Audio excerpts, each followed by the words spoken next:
वापस लौट चुके हैं और इसी का इंतजार हर कोई कर रहा था। देखिए, अमेरिका के कैलिफोर्निया तट के पास सागर में जिसे कहा जाता है पानी में उतरने की जो पूरी प्रक्रिया होती है उसकी तस्वीर सामने आ चुकी है। आज शुभांशु शुक्ला कौन है, उनकी फैमिली, एजुकेशन समेत और भी कई सारी डिटेल्स शायद आप नहीं जानते होंगे, वो मैं आपको बताती हूँ। कौन है शुभांशु शुक्ला, सबसे पहले इसका उत्तर देती हूँ। शुभांशु शुक्ला का जन्म 1985 में लखनऊ उत्तर प्रदेश में हुआ। अब भारतीय वायुसेना के ग्रुप कैप्टन और वो टेस्ट पायलट भी हैं। शुभांशु को साल 2006 में वायुसेना में कमीशन वो हुए और 2000 घंटे से ज्यादा समय की उड़ान का वो अनुभव रखते हैं। उन्होंने गगनयान मिशन के लिए प्रशिक्षण भी बाकायदा लिया और एक्सियोम 4 मिशन पर वो गए।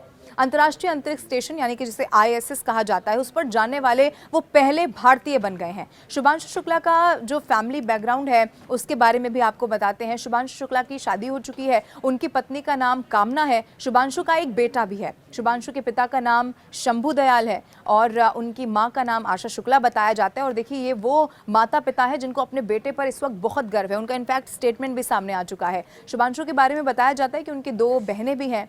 शुभांशु शुक्ला के एजुकेशन के बारे में भी आपको बता देते हैं। देखिए, उत्तर प्रदेश के लखनऊ के वो रहने वाले हैं और उन्होंने लखनऊ उत्तर प्रदेश के सिटी मॉन्टेसरी स्कूल अलीगंज में जो है उसी कैंपस से अपनी स्कूली शिक्षा पूरी की। फिर इसके बाद शुभांशु का सिलेक्शन NDA में हो गया, जहां पर वो नेशनल डिफेंस एकेडमी यानी कि NDA में अपनी हाई एजुकेशन के लिए वो चले गए और यहीं से उन्होंने सैन्य और तकनीकी प्रशिक्षण को प्राप्त कर लिया। मैं आपको ये भी बता दूं, 1998 से इंटरनेशनल स्पेस स्टेशन लगातार अंतरिक्ष यात्रियों और वैज्ञानिक खोजों की मेजबानी कर रहा है। और आपको ये भी जान लेना चाहिए कि ये धरती की निचली ऑर्बिट में है, लेकिन इसकी भी अपनी एक उम्र होती है। अंतरिक्ष स्टेशन की जो उम्र है वो अब बस साल 2030 तक ही बताई जाती है, यानी कि 2030 में नासा स्पेस स्टेशन को खत्म कर देगा। अब इसी के लिए इसे पृथ्वी की निचली ऑर्बिट से निकालना होगा, जो कि एक बहुत ही जटिल प्रक्रिया है। इस प्रक्रिया को डी ऑर्बिट प्रोसेस भी कहा जाता है। तो अब इसे खत्म करने का वक्त नजदीक आता जा रहा है और इसी को खत्म करने के लिए नासा ने एरोस्पेस कंपनी SpaceX के साथ करीब 7,000 करोड़ रुपए का सौदा भी कर लिया है। नासा का कहना यह है कि इसके लिए SpaceX को US डीऑर्बिट व्हीकल विकसित किया जाएगा और यही व्हील स्पेस स्टेशन को डीऑर्बिट कर देगा। नासा ISS को खत्म करने के लिए ऐसे ही अंतरिक्ष में नहीं छोड़ सकता है, क्योंकि इससे दूसरी सैटेलाइट को भी खतरा फिर हो जाएगा।